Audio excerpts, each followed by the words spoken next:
दोस्तों 2024 लोकसभा चुनाव के नतीजे जो हैं वो सामने आ चुके हैं और जैसे ही नतीजे सामने आए हैं तो भारतीय जनता पार्टी के सुर बदल चुके हैं। जो खुद देश के यशस्वी प्रधानमंत्री श्री नरेंद्र मोदी जी नारा दिया करते थे कि भाइयों बहनों, अब की बार मोदी सरकार, अब की बार 400 पार, ये दोनों गुरूर जो हैं बुरी तरीके से चकनाचूर हो चुके हैं।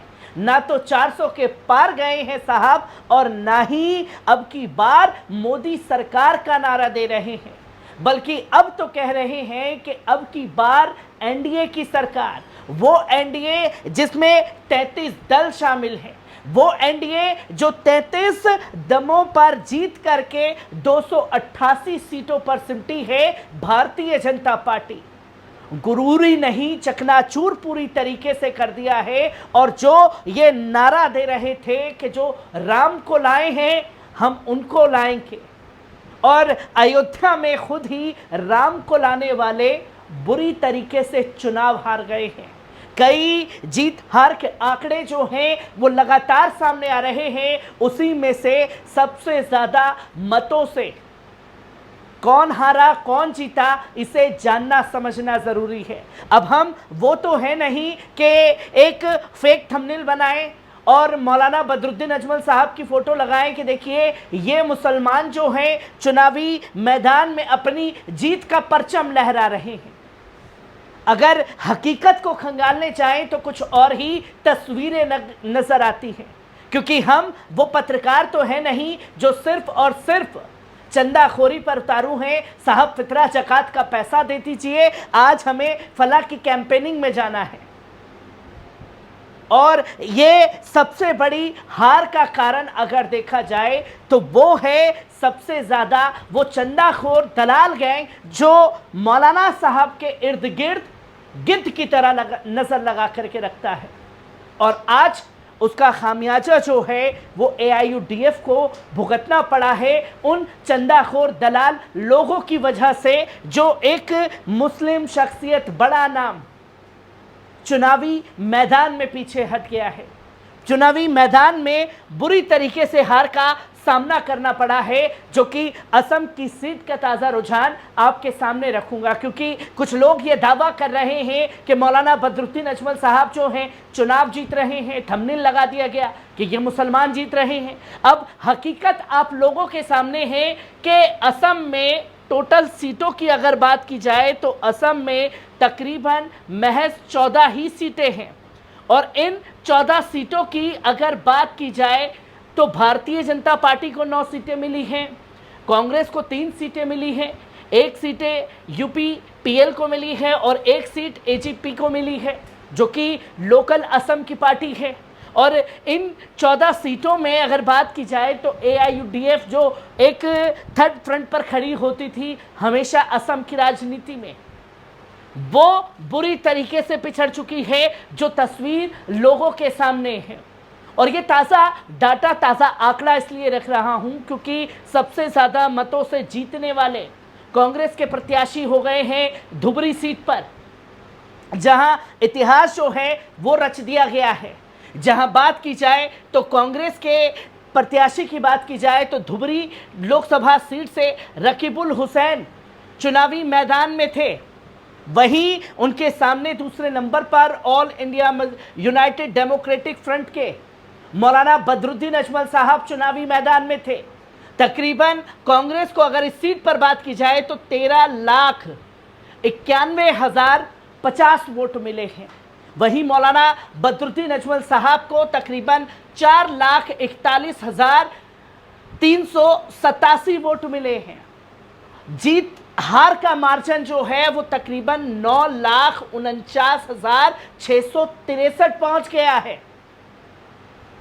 एक बड़ा मार्जिन है, क्योंकि हम वो पत्रकार तो हैं नहीं जो सिर्फ जेब में कुछ चंद टका डाल दिया और पहुंच गए और बताने लगे कि साहब देखिए आंधी तूफान चल रहा है, और खुद ही बताने लगे कि दूर दूर तक सिर्फ भीड़ ही भीड़ जो है मौलाना बदरुद्दीन अजमल साहब के जनसभा में देखने को मिली।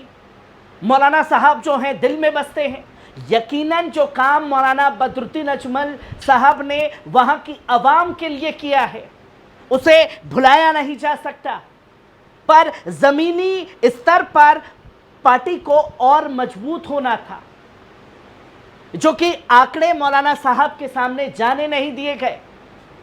और इसका सबसे बड़ा कारण है जो इतनी बड़ी हार झेलनी पड़ी है वो है गिद्ध दलाल लोग जो इर्द गिर्द सिर्फ घूमते रहते हैं सिर्फ चंद टके के लिए, और चंद टकों के लिए झूठ परोसते हैं, झूठे आंकड़े पेश करते हैं। और ये नतीजा लोगों को हैरान करने वाला है कि इतनी भारी संख्या से कैसे मौलाना बदरुद्दीन अजमल साहब जो हैं चुनाव हार गए। वही दूसरी सीट की अगर बात की जाए, इसी पर जो चुनावी मैदान में थे उन्हीं की पार्टी के उम्मीदवार AIUDF से शबुल इस्लाम चौधरी, जिनके ऊपर नज़र टिकी हुई थी कि वो चुनावी मैदान में कुछ अच्छा प्रदर्शन कर सकते हैं। जब AIUDF चुनावी मैदान में थी तो सवाल पूछे जा रहे थे सोशल मीडिया पर, 3 तस्वीर लगा करके कौन जीत करके संसद में पहुंचेगा। मौलाना बदरुद्दीन अजमल साहब की जीत का अंदाज़ा सबको था, पर आंकड़े बिल्कुल उलट आए जो कि सबको हैरान कर गए। भारतीय जनता पार्टी इस सीट पर अगर करीमगंज पर बात की जाए तो भारतीय जनता पार्टी के कृपानाथ मल्हा तकरीबन 4,98,000 वोट हासिल करते हैं। वहीं दूसरे नंबर पर इंडियन नेशनल कांग्रेस के उम्मीदवार हाफिज रशीद अहमद चौधरी जो हैं वो वोट हासिल करते हैं तकरीबन 4,61,749। जीत हार का मार्जिन 36,000, एक सीट पर भारतीय जनता पार्टी निकलती है। वहीं बात की जाए दूसरी तरफ AIUDF के उम्मीदवार की, जहां से इस्लाम चौधरी साहब चुनावी मैदान में उन्हें मात्र वोट मिले हैं कितने, 24,889 वोट। जीत हार का मार्जिन अगर पहले उम्मीदवार से देखा जाए तकरीबन 4,73,798 वोट। इतनी बड़ी संख्या में AIUDF की बड़ी हार जो है वो सामने आई है, और ये एक तरह से मुस्लिम राजनीति को खत्म करने की तरफ एक बड़ा कदम है, जो कि सवाल भी खड़े करता है। इस पहलू पर भी बात की जाएगी बारीकी से, पर हार के कारण क्या है इसे जानना समझना जरूरी है। जहां वहीं तीसरी सीट पर जहां पर चुनावी मैदान में थे AIUDF के उम्मीदवार अनीमुल इस्लाम साहब, तकरीबन उन्हें वोट मिले हैं 1,35,518 वोट। वहीं अगर बात की जाए दूसरे नंबर पर जो प्रत्याशी हैं भारतीय जनता पार्टी के, और यहां पर तकरीबन 5,58,486 वोट मिले हैं।